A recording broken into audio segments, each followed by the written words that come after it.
কবি শ্রী সাদাত হুসাইনের লেখা একটা কবিতা, একটা দুঃসংবাদ আছে। একটা দুঃসংবাদ আছে, যারা আমাকে ভেঙে চুরে টুকরো কাঁচের মতো ছড়িয়ে দিতে চেয়েছিলে তাদের জন্য।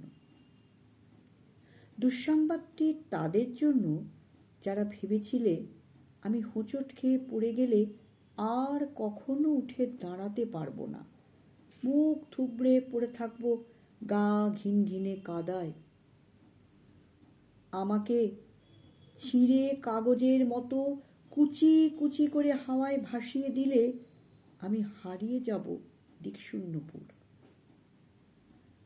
যে আমাকে টেনে হিঁচড়ে নামিয়ে নিতে চেয়েছিলে অতলান্তিক বিষাদ সমুদ্রে, ডুবিয়ে দিতে চেয়েছিলে এক পৃথিবী বমিশায়, যে আমাকে অযুত রাতের কান্না লিখে দিয়ে বুকের ভেতর খুঁড়ে দিতে চেয়েছিলে শ্যাওলা জমা স্যাঁতস্যাঁতে এক মজা পুকুর,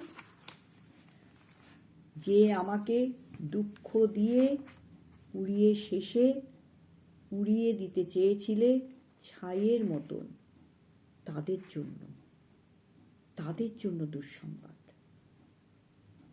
আমি এখন পাখির মতন, আমার ছিঁড়ে ছিঁড়ে কুচি কুচি ভাসিয়ে দিলে এখন আমি ডানা মেলে আকাশ জুড়ে উঠতে জানি।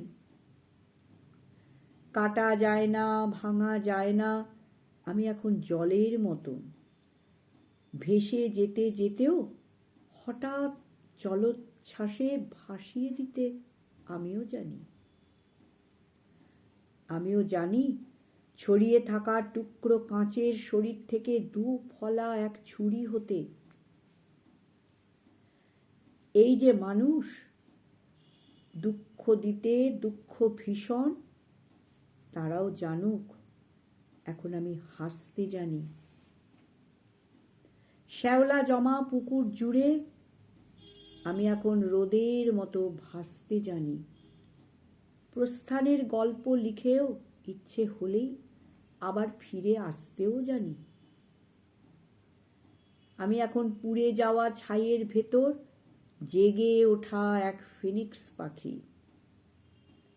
আমি এখন মৃত্যু নীড়ে বাঁচতে জানি।